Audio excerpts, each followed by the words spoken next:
Hey guys, today I'm really excited because I get to unbox the brand new Breville Luxe Brewer. Now, you know the predecessor, the Precision Brewer. We've had it in our espresso bar for many years now. All the staff here love it, our customers love it. So why would we upgrade? Why would you at home want to upgrade your Precision Brewer? Or maybe you're looking for a batch brew in either your cafe or your home that is going to give you a great tasting coffee, potentially at the right price. So stick around while I unbox this. We'll see what's in the box. We'll find out what's different and whether it's a good brewer for you, for your home or your cafe.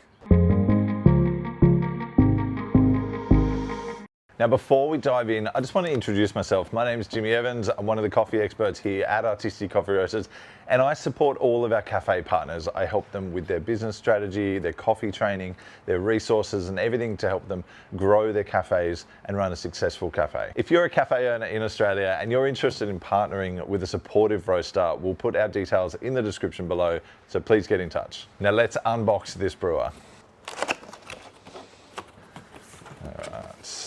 See what we got. It's got some instructions. Resist the urge to throw them in the bin because we're actually going to need those.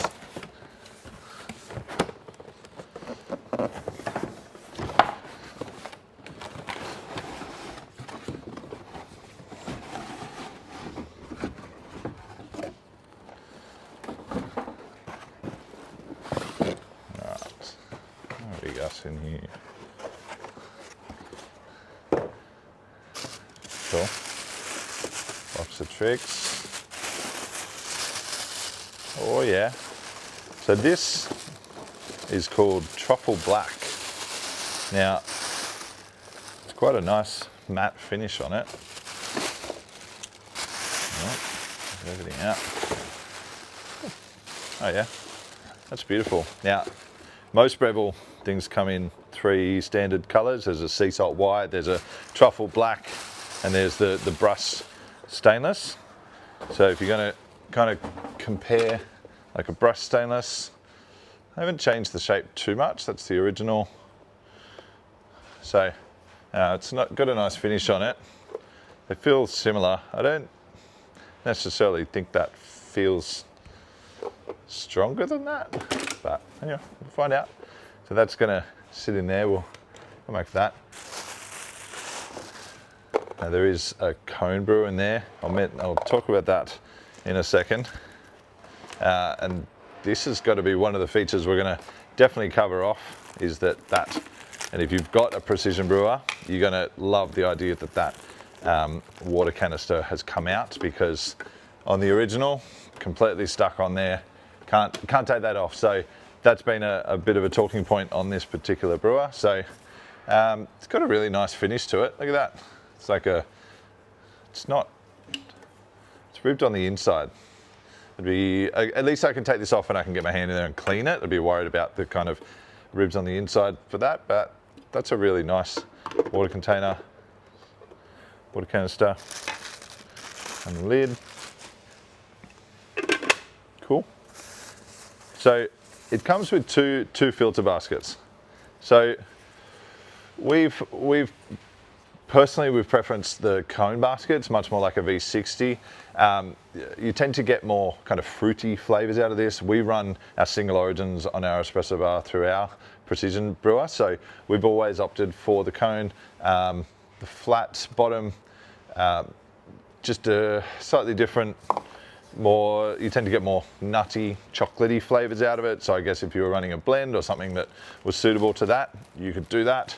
It feels much more American to me than Australian to have these big paper brewers. But again, it comes back to the coffee you're using and your own brewing method. So it's just part of the testing for sure. So I've got 2 cones there. Up that. Now I've got a little strip here, a little water testing strip. So we're going to come back to that in a moment. Let's have a look. What do we got in here? All goodies. Oh, I started talking about the colors before. The this is the black, but there's actually two new colors to this range. There's one called Olive Tapenade, which is like a dark green, very millennial color of me, but it's beautiful. Looks really nice online. I'd love to see that one. And there's another color called Damson Blue. So all of them in this matte finish. They look really nice online. So I'm definitely curious to see how they come up. Just to have something unique in your kitchen, like having a brew on the bench in your kitchen rather than an espresso machine with a grinder. And I think these machines kind of fit nicely into kitchens and just are a nice feature. So I'm not surprised that they've gone down that path. Also comes with a scoop. Chuck that one in the bin. So we probably won't need the scoop. That's another video for another day. But yeah, we're definitely going to want to be weighing and investing in a good set of scales. If you're learning how to brew coffee, investing in a set of scales so you can actually follow a recipe, like a 1:16 recipe that you would kind of use that 1.2 litres of water to 65 grams of coffee, 70 grams of coffee. Just working on those parameters rather than using scoops is always going to get you a better outcome of coffee. So this is the thermal carafe. It's pretty schmick with its chrome finishes there, chrome look. It's definitely not chrome, don't be fooled. But it's nice. It's always felt quite good to hold. I think they're the same thing. They don't seem to have done anything too different that I can visually see. So feels pretty good. So these thermal carafes, this is not a heating plate. This is just going to hold that. So these do apparently keep things up to 65 degrees within 4 hours. Now we brew this every day. We put it on first thing in the morning, and we'll still come out and drink it 2 to 3 hours after. You drink it at 4 hours, and it's pretty lukewarm. There is a gold carafe. There is a glass carafe that you can get, and it goes on a heating plate, and it can keep it hot and heated for like 8 hours. So I think it looks pretty cool. It's really quite a cool glass looking carafe. You can see how much in there. The trouble with that is any extra heat that you're applying to the coffee long term is going to continue to brew the coffee. So I'm not the biggest fan of any heating plates. I'd be more inclined to do smaller amounts in a thermal carafe and let it just be brewed, and then continue, and then just drink it as quickly as you can and make a fresh batch. So that sits under there nicely. Now, one feature that I did read about on this one was if you do put a mug under there, you can brew directly into your own mug, and it will sense that there's no jug under it, and it will brew straight in and accommodate for that. So I thought that was pretty cool, because you don't always need such a big volume of liquid every single time. That is everything in the box there. We'll go through instructions because I know we need to test some water. Look at that. It is a good looking little brewer.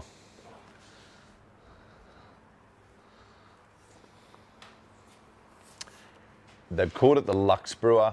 I think it does definitely have that more luxe feeling. I think the Precision Brewer has done a really good job of kind of tapping into the specialty coffee market. It talks about the SCA scoring, which we'll go into a bit of detail later, but they've done a good job of kind of, I guess, the cafe market has picked it up because of that standard that it's got in the brewing parameters. Now I guess they're really increasing the look and the feel of the product, so it looks, it's going to look sexy in a good kitchen. It's probably, I would say, this feels less like our brand in the black, but still good, still nice. I might, prefer the stainless for us, or the sea salt white instead, but it's definitely got that luxe feeling. Feels like a premium product. So they've probably done the right thing by calling it the Luxe Brewer there. So let's have a look through these instructions, and we'll get it set up with what we need to do. Of course, I've got to do everyone's favorite thing and just peel that off. So satisfying. All right, let's get ourselves set up, and we'll run through that instructions. So let's plug her in, get some power. Beautiful. So I can see it says set hardness. So correct out the instructions. Unbox. Now, one thing it does want me to do is pull everything apart, give it a good clean. Tells me don't submerge the whole thing in water, but give it a good clean. So we're just gonna pretend like we've done that. It also says assemble the water filter. Now, it doesn't come with a water filter. There is a like the Breville water filter that can sit inside here, inside the water canister. Now, it doesn't come with that. So if you don't have filtered water specifically for coffee, which is a whole nother world, but definitely want to make sure you've got water that's going to help you brew great tasting coffee. So just be mindful, if you don't have filtered water, you'll need to get some, or you'll need to buy the filter that comes with this separately. Now, one thing I did read about this particular brewer is because this comes off, it actually will leave a certain amount of water in the bottom, about 40 mils, I think. It doesn't actually drain out all the water because it doesn't want to get everything out. It wants to hold some of that water in there so it doesn't overdraw the water. So just be mindful of that. It won't actually fully empty the container. So let's fill this up. So it wants me to put 1.8 litres of water in here. Now, all of our tap water to the roaster is filtered.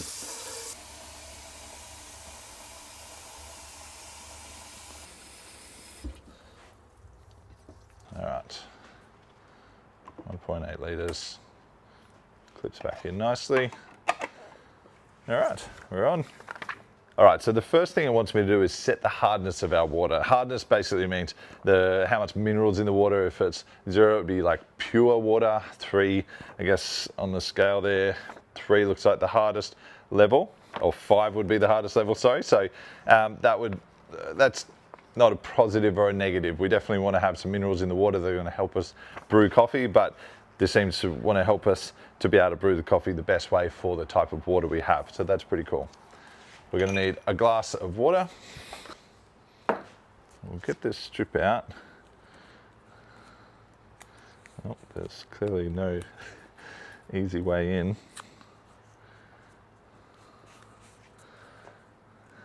So it says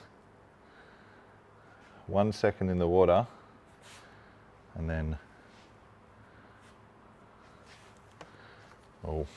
1 minute waiting on that one. All right, so based on that, I'm just going to set my hardness to 1. Great. All right, so it wants me to just run a full cycle of water through. It's going to take 2 minutes just to flush that water through.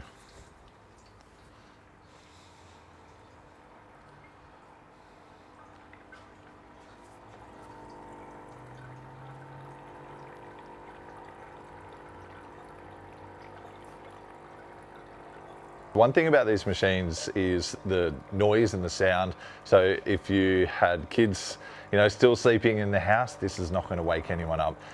Your grinder is probably going to wake them up more than this would. But there is definitely Breville machines out there that people would know for that noisiness, the ka-jung machines. So it's nice to have a brewer that is a little bit quieter.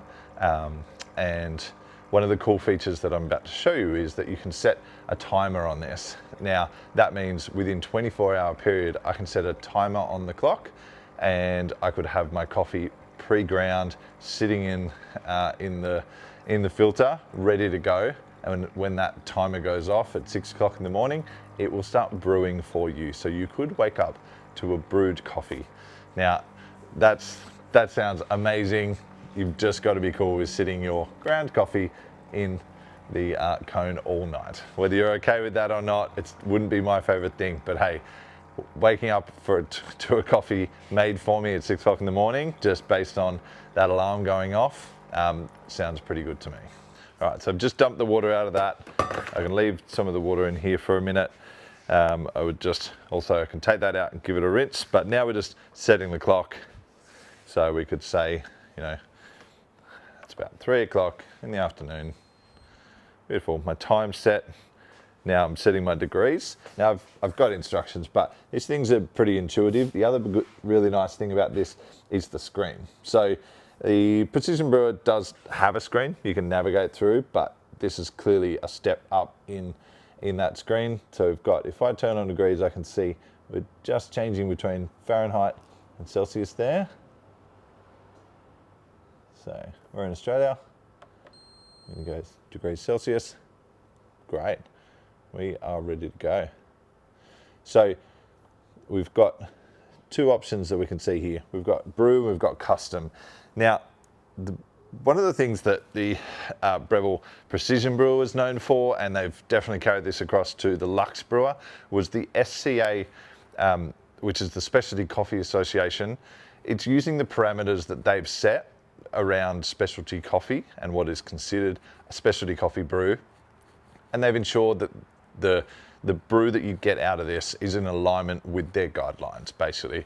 So it ensures that we're not getting, sometimes we do bring home machines, you plug them in, especially espresso machines, and they just have the most random settings. Like home baristas have the hardest time because you've got to then dial it in or program it, and we get the phone calls and like, it's not making great coffee.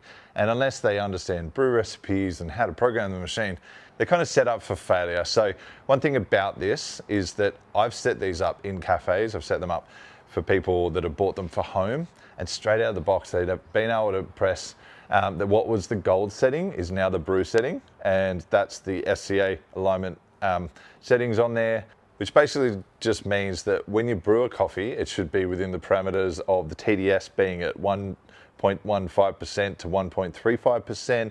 The extraction yield should be between 18% to 22%. It should be brewing at about 93 degrees or 200 Fahrenheit in about 4 to 6 minutes. And that's what the brew setup is designed to do. Straight out of the box, you can run a brew. Of course, you can customize that. So now you've got the custom section, which will allow you to adjust different settings for your brew. All right, so while I was playing around and I hit the button on custom, it just started brewing, which is great, but I wasn't ready. So then I tried to go back, ended up just bailing to start again, unplugged it, plugged it back in, and now we can see cold brew. So the cold brew showed up. That's cool. So there is a cold brew setting that does allow you to make a concentrate of cold brews in as fast as 30 minutes. So you can brew it up to like 24 hours, I think. So the cold brew setting is definitely not, I guess, what it's designed for, but it's a cool feature. So definitely one to test. I was really impressed with the cold brew setting on the Breville Jet. And so this uses the same thermal coil technology that's in the Jet. And so I think there's probably a good chance that it's going to make a half decent cold brew. So that's definitely one to test once we've had it on the bench for a bit longer. So we're going to go with just the brew setting now, which means, again, I'm too quick. I'm not ready. Bail. No, it wants to start brewing and there's nothing in there. I'm going to have to bail again. There seems to not really be a way to bail or exit. This is what happens. Oh, look at that. Just hold it down. All right, I haven't read all the instructions. So let's get ourselves ready and we'll brew a cup. So I'm going to need 1.2 litres to my 70 grams of coffee. All right, so let's also prep our basket. Now, just discovered that it doesn't come with any of the cone filters. This is a filter that we've already got. It's got a flat bottom on it, or flat for a cone. But if you did want to brew something straight out of the box, you would have to go with the flat bottom filter and use their paper filters that come with it. I'm going to use this because I do want to use our cone. So that's going to sit in there. I'm just going to run some water through that just so I can pre-wet that paper and get some of that potential paper taste out of it. All right, so that paper filter is pre-wet, which just potentially takes some of the flavors that we don't want from that paper in there.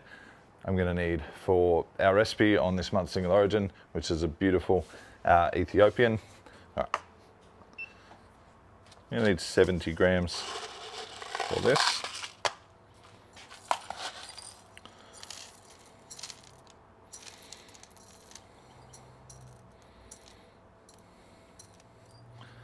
All right, 70 grams, we're on a coarse grind.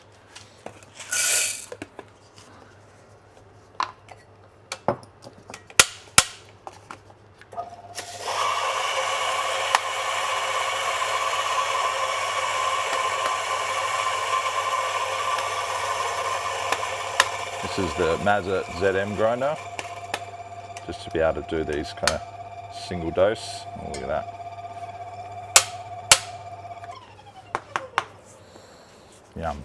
So there's some really nice fruity flavors in this that should come out of there. Just going to drop that straight in the center of that filter.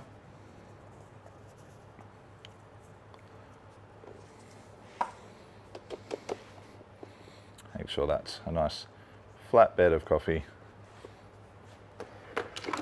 That'll sit straight up there.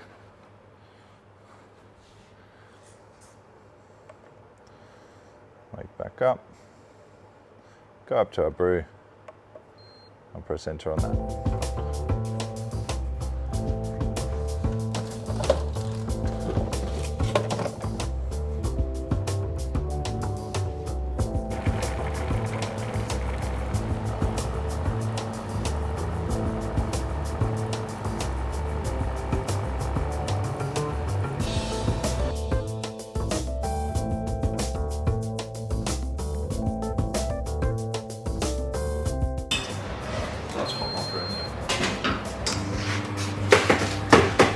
Hey, how are you guys?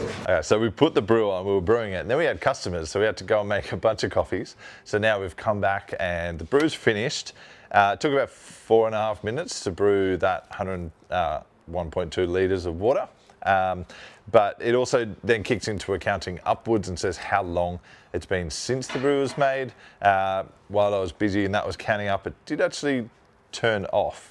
So maybe it's gone into a sleep mode, I can turn that off, but usually it would stay on the screen and I can see how long it's been since that brew was made, which is a really cool feature.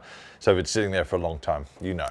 So that is the full brew done. You can see how easy that is. This is definitely one of the reasons that straight off the bat, you can set it up, use the pre-settings. Now, of course, if we taste this, which I'm not going to do because I didn't actually clean it, and I don't really want to taste the factory that it was made in. So nice, and it'll be scorching. It'll be pretty hot too. It's brewed at 93 degrees. So, but that'll stay warm in there for hours, and we would enjoy that. So that's how easy and simple it is. You could add this to your cafe. You could do this at home. You can definitely do smaller amounts, larger amounts, and adjust your recipes. So follow some of our other videos around brew recipes when you want to learn how to brew coffee for the different ratios of water. But that is the new Breville Luxe Brewer. I personally, do I like it? I like it better than the Precision Brewer. I think it looks schmick. I really like the color range. I think it's added these extra features. As simple as just being able to take this off, it is a really cool feature. Remember how I mentioned that there was going to be a bit of water in there? That would kind of drive me nuts. So that's just part of the build to make sure we don't burn out the motor, but that is a little thing. It hasn't not finished its brew. It's actually designed to not take all the water. So, but it's a beautiful little brewer. I think for the price, I would say it's a great little brewer just for any cafe, easy, good setup to add value, or for a home. It's a bit of a luxe item. So, how does this compare? Have you ever had the Precision Brewer? You're going to get your hands on one of these. Is it worth the upgrade for you? Or have you not tried one before, and maybe this is going to give you the insight you need to know how easy it is to have a little batch brew in your bar or in your home. So if you wanted to get your hands on one of these, jump on artisti.com.au for all of our Australian viewers. If you're in Canada or the States, I can't help you with this, but if you go to artisticoffee.com, you can grab yourself some of our coffee beans. We are now shipping coffee all the way from Coffs Harbour, from our roastery, and sending it to the States and Canada. So if you want to try our coffee, if you've been watching our videos, if I've helped you brew a coffee, or if we've helped you along your coffee journey, the way that you could support us to order that coffee from artisticoffee.com and try the beans. Make sure you tag us on socials and let us know how you enjoy the coffee. Of course, if you're in Australia, artisti.com.au, get yourself some beans, get your hands on the new Breville Luxe Brewer, and tell us what you think. Thanks for watching, appreciate your time. I'll see you next time, bye.